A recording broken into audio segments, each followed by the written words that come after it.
Appreciate it. Morning, good morning. Welcome to Skyline Church on this beautiful, hot Sunday morning.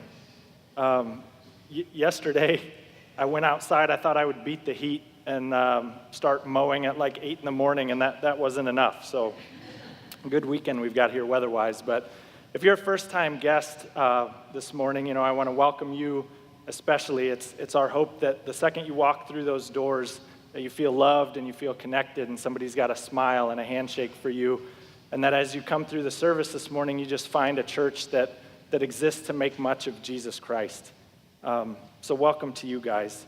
And for those of you who may not know me, I'm going to just do a brief introduction. I'm going to introduce myself and my family and talk a little bit about them, because it's the easiest icebreaker I can think of. It'll loosen me up. It'll loosen you up, help you get to know me a little bit. But I'm one of the elders here at the church, and we've attended the church for a long time.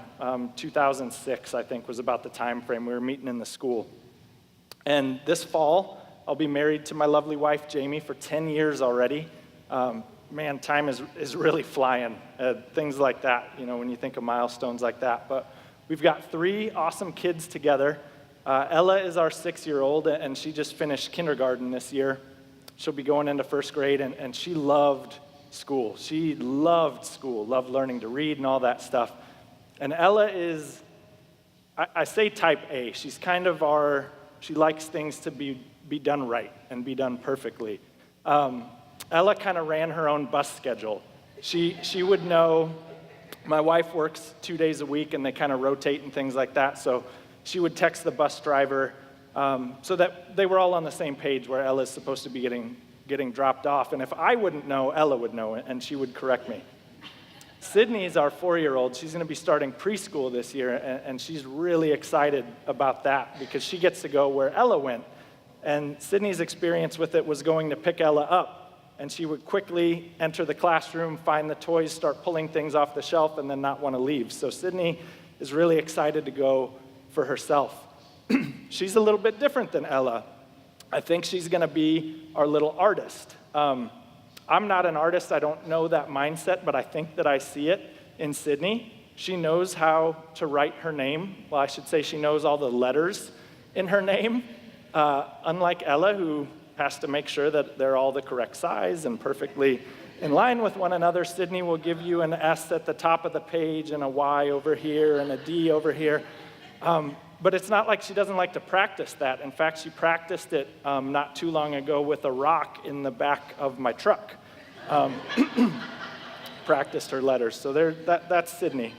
And Sawyer, he's going to be 2. He's our little boy. He'll be 2 in September. And Sawyer's been our introduction to the fact that raising a little boy is way different than raising little girls. He keeps us on our toes. He's hilarious, but he's also going to be the cause of some ER bills, I think, if I have that called correctly. So with all of that going on in our lives and all the chaos that 3 kids can bring, we thought, why not do it a 4th time? Maybe we didn't think that, but God thought that and thought that we could handle that. So for those of you who didn't know, we are expecting a 4th in December 8th. And I can't really introduce that one yet, other than I know that they're being wonderfully formed in the womb and that they will be very, very loved when they get here. So I'm really excited to be up here. I'm excited to bring week 2 of this series, Heroes vs. Villains. And when you think through some of your favorite books or movies or TV shows, comic books, things like that, this title slide just probably is bringing things to mind: heroes, villains, what characteristics they have that make them that way. And, my timeline was full of all these movies that were out and people that were seeing them, and people love to go watch heroes and villains. Solo and Black Panther and the Avengers movies and things like that. Everybody gets into that. I introduced the kids. My life's at a little different place. Where we're at is Incredibles 2. So we took the girls to Incredibles 2, and I got that dose of hero action from the family and the new supervillain that they introduced. But maybe some of you haven't seen it yet, so I'm not going to give any spoilers. But outside of pop culture, outside of movies and books and things like that, if we go through the Bible, you find that it's full of stories of heroes and villains. And a lot of times we view them the same way that we view these movie characters, as being larger than life, as being kind of supernatural. But that's not the truth. When we dig into their lives, we see that, they're people with struggles just like we have. And that whether they were categorized as a hero or a villain in the Bible, they're just messed up, broken people who needed Jesus. I had the chance to listen to Scott's week 1. He kicked it off for you. I listened to the message online. If you haven't heard it, if you weren't here like I wasn't, I would encourage you to do the same. It was a fantastic message on Stephen, and Stephen having grace and faith under pressure. And no matter what was going on, he was facing death, and he kept his gaze on heaven and kept his gaze on Jesus. So Scott opened it up with a hero. But this morning, we're going to be looking at a man who probably most of us would go ahead and check the box in the villain category. We're going to be talking about Pontius Pilate. And Pilate was the man that was responsible for giving the final order for Jesus to die, to be put to death. And as we listen this morning, as we go through Pilate's life, we can point the finger at him. We can accuse him and just look at what a terrible person he was. We can think of people that come to mind in our lives that we just think of as being a villain, right? Or we can look inward. We can ask ourselves, is there villainy within each of us? And what can we do about that? I want to get started with a personal story about myself and from my life. One of the major battles that I've always fought and continue to fight is just the need to feel accepted and validated by others around me, to kind of fit in with the crowd, as it were. And this desire that I've had has led to its fair share of poor decisions, I will say, and consequences as a result of those poor decisions. So one example I'm going to give you this morning, I don't want to give you too much ammo against me, but one is I'll bring up my 21st birthday. And I'm not going to go into all the details. We're all adults. Most of us in here are adults. We know the deal with the 21st birthday and what that brings, right, with our group of friends. And as a background, I grew up in a Christian home. I grew up in the church. I grew up believing. I had godly parents who taught me right. They spoke into my life. More specifically, they even sat me down as I was turning 21, and they kind of spoke into my life about that moment. And they said, look, we know the drill. We know what you and your friends, what they want to take you out, what you want to do. And here's why that's a bad idea. And here's some problems that it could lead to for you. So I made the right choice. I did not make the right choice. I went... What I remember is getting home somehow and waking up to my dad coming down. He kind of woke me up, and he said, you need to clean up the carpet from where I had kind of passed out and gotten sick. And I still, to this day, even though I don't remember a lot of the details, I remember the disappointment in his face, in his voice. And while I'd like to say that was my ultimate turning point, and from there on, I always made the right choice when I had decisions to make, when I had my conscience telling me what's right, I'd be lying to you. I continued to make similar mistakes, other mistakes, through my 20s, and now that I'm in my 30s, it's not like I'm perfect and that my mistakes have stopped. They're just different. But whether we consider ourselves heroes, which most of us probably do, maybe some of us consider ourselves villains. Either way, why is it often so hard to do the right thing and to make the right choice? All of us every single day have choices to make in our life, and they can range from simple choices, like what should I eat for a particular meal, or what should we settle down, what show should we watch tonight? And some of you may come back at me and counter me with those not being easy choices. It's amazing when you're talking about just what to eat. The answer might be that I don't care, we can eat anything as long as it's not burgers or tacos or pasta or whatever else, right? Or it's amazing how long you can find yourself scrolling through the Netflix list of shows and movies only to give up up 30 minutes, 45 minutes later and go to bed without watching anything.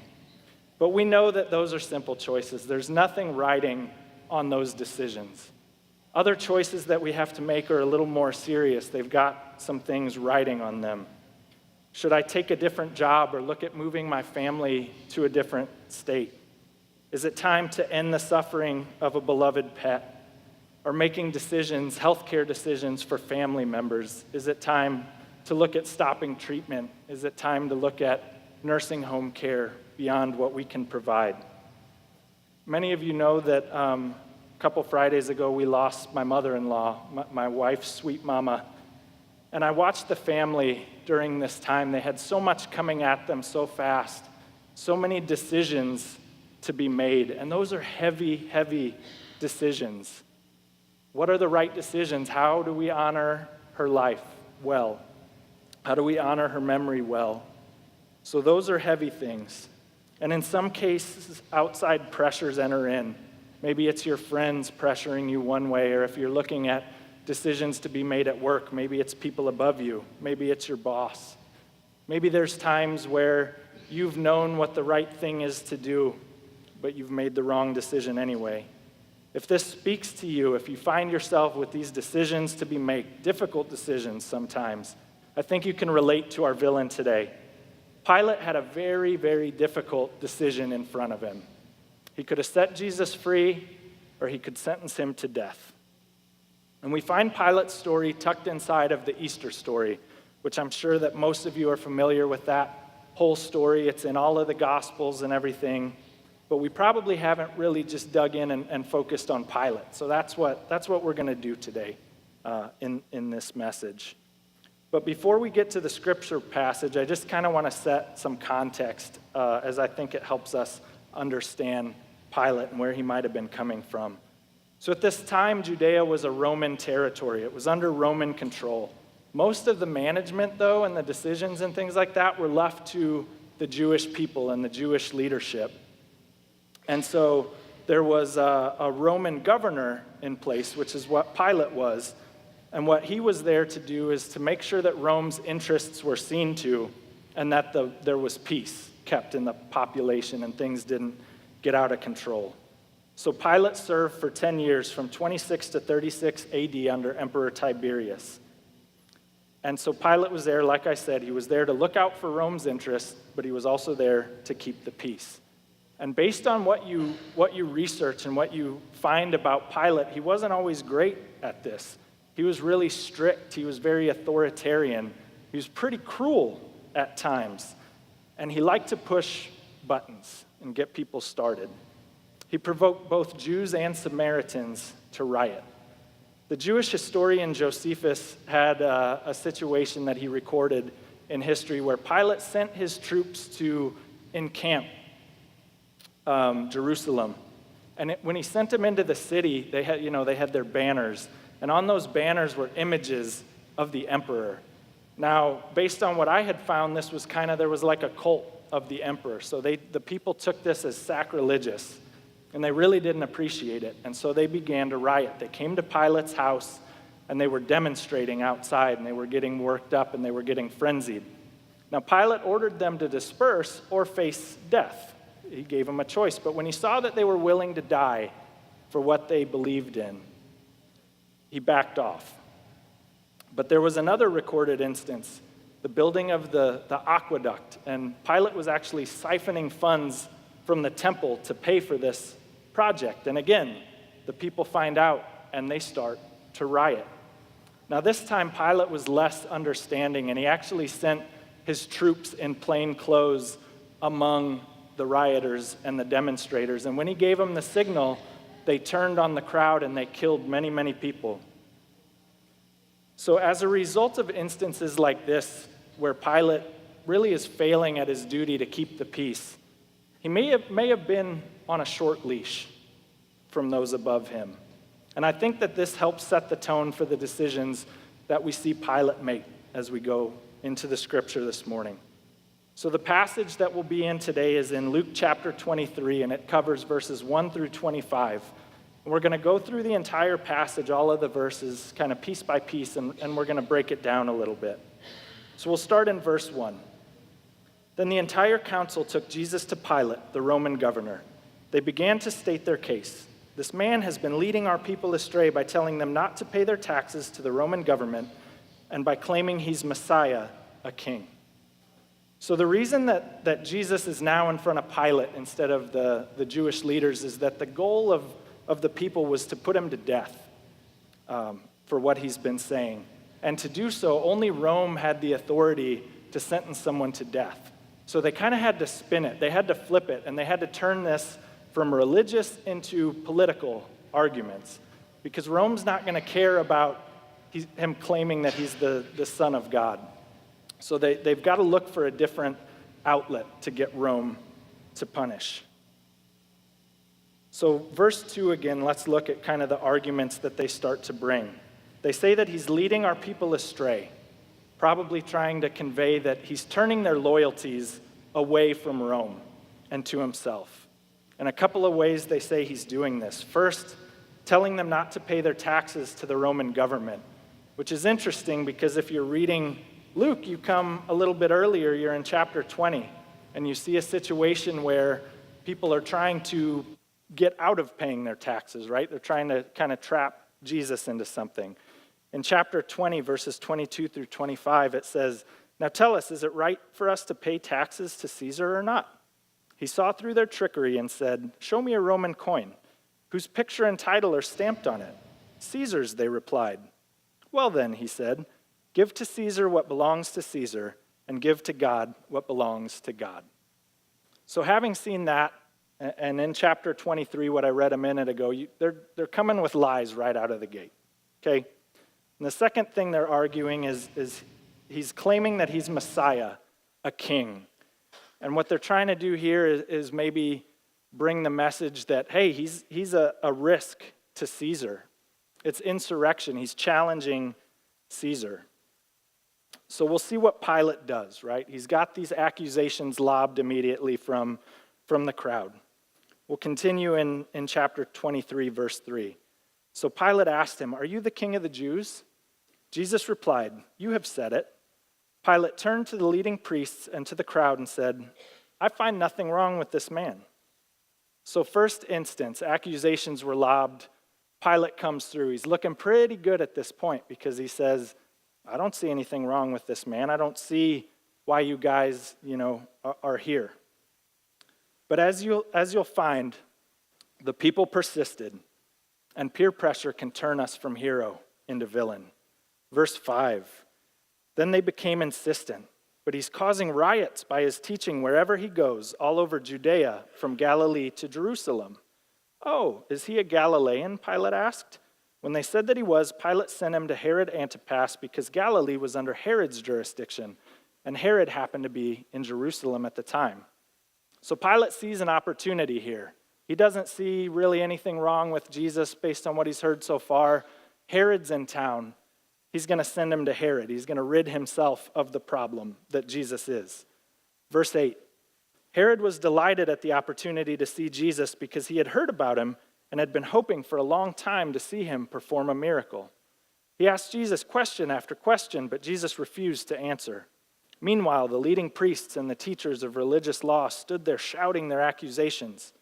Then Herod and his soldiers began mocking and ridiculing Jesus.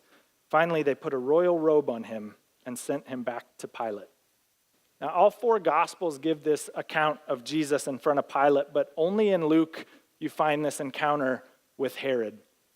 And I like that because the different pieces that get pulled in, because it's just another example. Somebody else had a chance to look and examine at what was being brought against Jesus, and he found no guilt, and so he sends him back. Verse 13, "Then Pilate called together the leading priests and other religious leaders along with the people, and he announced his verdict. 'You brought this man to me, accusing him of leading a revolt. I have examined him thoroughly in your presence and find him innocent.' Herod came to the same conclusion and sent him back to us. 'Nothing this man has done calls for the death penalty. So I will have him flogged and I will release him.'" So we've seen Pilate's initial decision. I'll call it his conscience. He knows Jesus is innocent. Herod doesn't find any wrong and sends him back. So Pilate's trying to dissuade the crowd a little bit, right? To throw him a bone, and he's saying, I'll have him flogged and then I'll let him go. And it's not like flogging was by any means this little punishment. This was a serious, severe beating where the chances of death from the beating alone were very high. Verse 18, then a mighty roar rose from the crowd, and with one voice they shouted, kill him and release Barabbas to us. Barabbas was in prison for taking part in an insurrection in Jerusalem against the government and for murder. Pretty solid dude, but this is who they want released. Pilate argued with them because he wanted to release Jesus, but they kept shouting, crucify him, crucify him. For the third time he demanded, why? What crime has he committed? I have found no reason to sentence him to death, so I will have him flogged and I will release him. Man, time after time, we continue to see Pilate knows what's right. He wants to release Jesus. He's being vocal with the crowd. He's telling them, this man is innocent. Let me have him flogged. Let me release him. In Matthew, there's an account that you don't find in Luke, but it's during this time. It's when the crowd is yelling to release Barabbas. Not only did Pilate know himself what was right, he had a loved one speaking into his life. We find this in Matthew 27:19. Just then, as Pilate was sitting on the judgment seat, his wife sent him this message, leave that innocent man alone. I suffered through a terrible nightmare about him last night. So if you remember my story to open things up, there's times where, in addition to ourselves, we've got people that are speaking truth to us and speaking into our lives, but we don't always listen. So Pilate's between a rock and a hard place. Sometimes our past mistakes can limit our future opportunities. The crowd, again, is being whipped into a frenzy. They're getting really worked up. They're screaming. And we've seen Pilate's past experiences, at least a couple of them. You know, he risks probably losing his power and losing his status as Roman governor and being kicked out because he's not keeping the peace. He's doing a terrible job of that. So maybe you can relate to this. Stay with me, follow me. I know this is kind of a tough point as I was reading through the sermon. I'm like, I hope everybody gets this. But God forgives, but that doesn't mean there are no consequences. Every sin we commit leaves a scar. If we drink and get behind the wheel and we're repentant and we ask forgiveness, God's going to forgive us. But that doesn't mean that we're not going to live with the consequences of that. If we're unfaithful to a spouse, God will forgive us. But that doesn't mean that we're not going to deal with the fallout of our sins and our mistakes. Pilate's finding this to be true. He's got consequences from his past. He has sins from his past. And his past mistakes are limiting his opportunities now. He probably doesn't have all of the options available to him as a result of these consequences. He's got to maintain the peace. Verse 23, but the mob shouted louder and louder, demanding that Jesus be crucified, and their voices prevailed. So Pilate sentenced Jesus to die as they demanded. As they requested, he released Barabbas, the man in prison for insurrection and murder, but he turned Jesus over to them to do as they wished. What a coward, right? How spineless. The mob shouted louder and louder, and their voices prevailed. I just asked myself how. Man, he knew Jesus was innocent. How could he sentence him to death? 3 times he openly declared him innocent. His wife spoke into him regarding his innocence. She said, leave this man alone. Herod sent him back. Herod couldn't find any guilt in him. He tried to appease the crowd by offering a quote-unquote lighter sentence of flogging. But ultimately, Pilate caved. Ultimately, the pressures of life came in. The pressures of the crowd came in, and Pilate caved. He had a difficult decision. Don't get me wrong. This is not a simple decision. Jesus' life in his hands, more or less, right? But the pressure's built, and he failed in that moment. So maybe the reality of Pilate isn't so much that he's a villain, but that he's a victim. He's a victim of peer pressure. He's a victim of his own pride. He's a victim of his fears. And before we get too upset with Pilate, how many times have we done exactly the same thing? How many times have we compromised our values and what we know to be true to fit in with the crowd, to bow down to what culture says is okay? How many times have we told the off-color joke to get some laughs and get some acceptance? How many times have we cut a few corners at work to make our lives easier? Maybe it's because the boss wanted you to do a little something that you didn't necessarily agree with. How many times have we spread the gossip, put other people down in order to feel better about ourselves and our own messed up lives? I think if we're honest, there's Pilate in each of us. Peer pressure can turn any one of us from hero to villain. So the question is, why do we do it? And I think it's because we care so much about what other people think, what society thinks of us, and how they view us here on earth.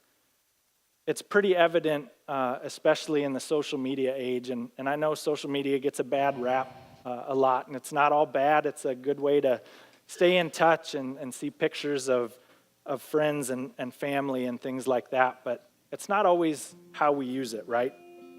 We put these perfectly crafted images of our lives and our family out there, and we sit back when those are out there and we think, like me, just like me, validate me.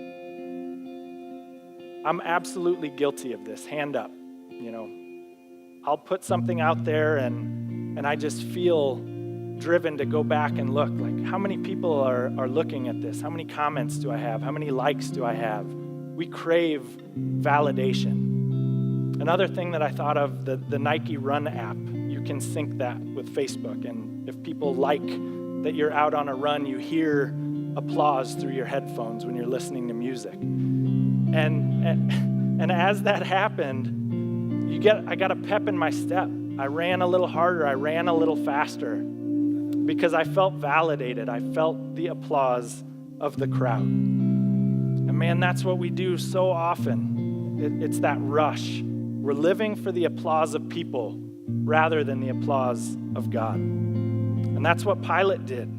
He bowed to the wishes of the people rather than knowing what he knew to be right. And this is what we do when we choose the acceptance of this world over the commands of God, over the commands that we find in Scripture. Now, Pastor Lance stands up here week after week, and he delivers truth from the Bible to us as a church. And it's something that the world doesn't always accept.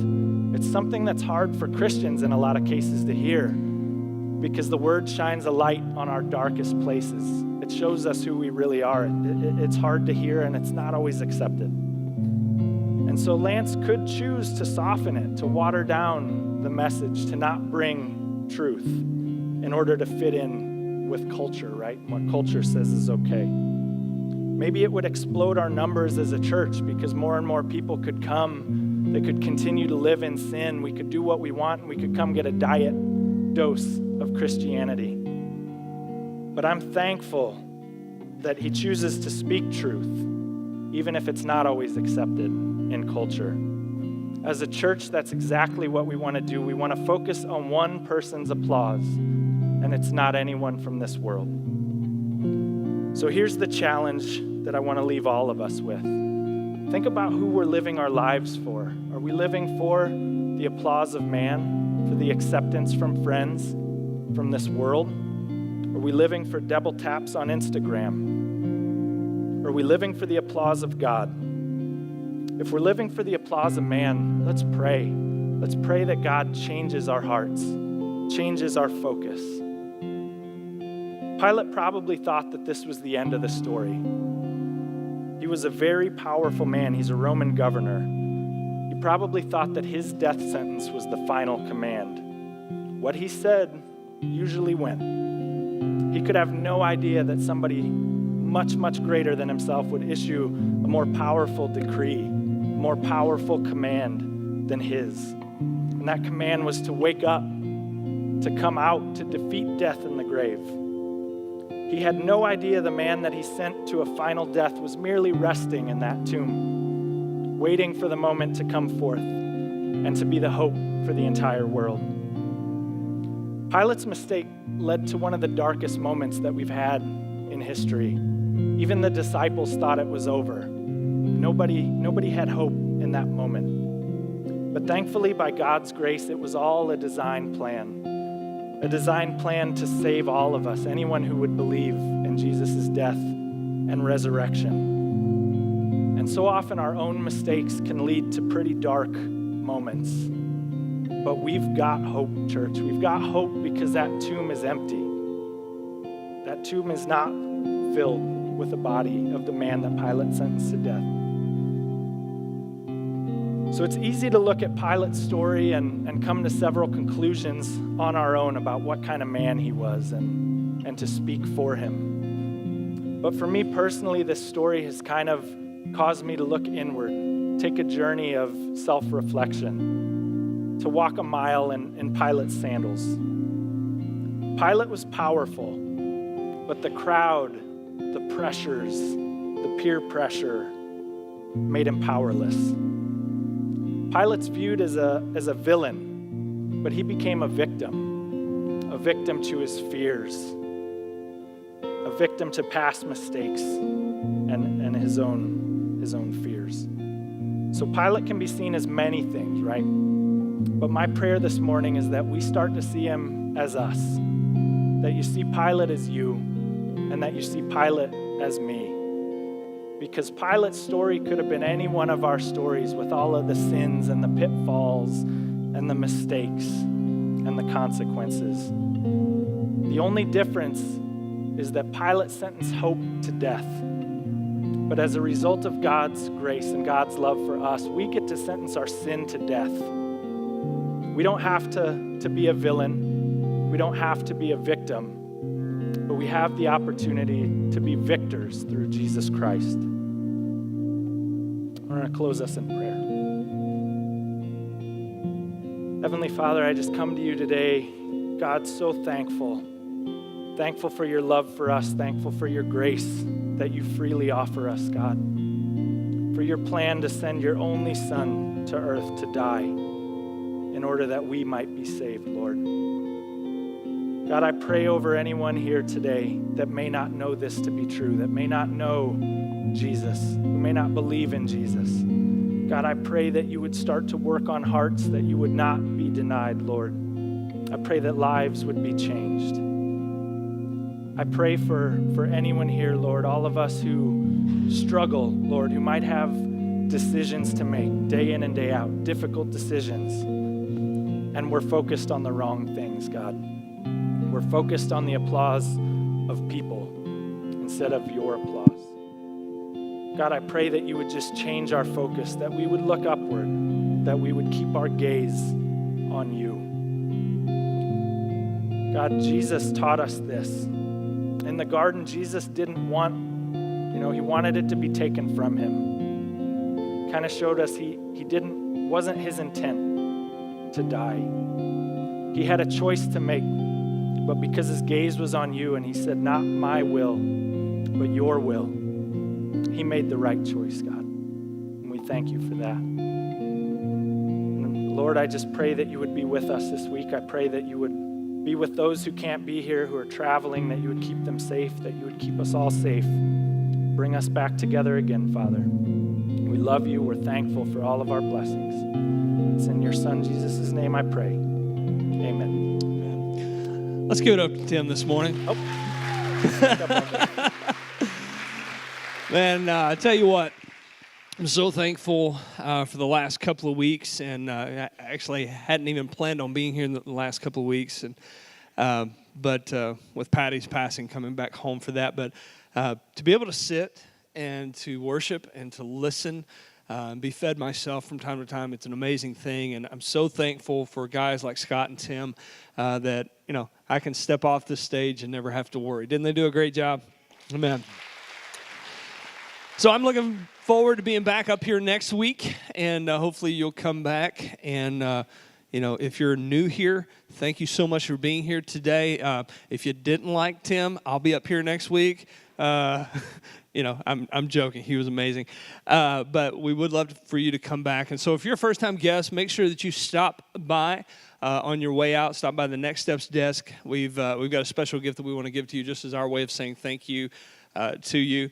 And I'm going to hang out up here at the front of the stage. If you'd like to come say hey, you can. If you'd like to talk, if you need prayer or anything like that, feel free to come up and say hey. But guys, again, it's beautiful weather out there. It's a little warm, but warm is cool because it's in the summertime, right? So we can go out and enjoy that. We've got a lot of festivities with the 4th of July and everything coming up, so just enjoy those times together with friends and family. But let's all stand on our feet this morning. I want to say one final prayer blessing over all of you, and we'll dismiss you. Keep in mind next week, for those of you that are newer to the church, I don't care if you've been around for 10 years and you'd love to come just hang out. We do this thing called a coffee conversation every couple of months where you have an opportunity to come after service and hang out with me. Sometimes Pastor Dennis will be in there, sometimes some of our other staff members. We just hang out for about 20 minutes after service. Your kids will be taken care of. We have a cup of coffee. We'll have some other beverages for those of you that are sinful and don't like coffee. But we like to hang out. We like to just talk, and you can ask any question that you want. We like to share a little bit about the story of the church and that sort of thing. So next Sunday afternoon, we'll be doing that. So we'd love to have you come out. So make plans to stay for another 20, 30 minutes after service next week, okay? Let's go to the Lord in prayer. God, thanks again for this amazing day. I thank you for the word that you've brought us, the challenge that we have had given to us through Pilate's life. God, someone that is seen in one light, but their reality is very different. And so, God, just thank you for the word that we've received today. May we all be challenged by it. May we all be changed by it, God, that not only we would be able to see our own lives change, but that it would open our eyes to see people differently, that we could see them through your eyes and not through our own flesh. So, God, as we leave this place today, help us to be those people that see people the way that you do. God, we love you. We thank you. We praise you. In Jesus' name. And everyone said, amen. We'll see you guys next week.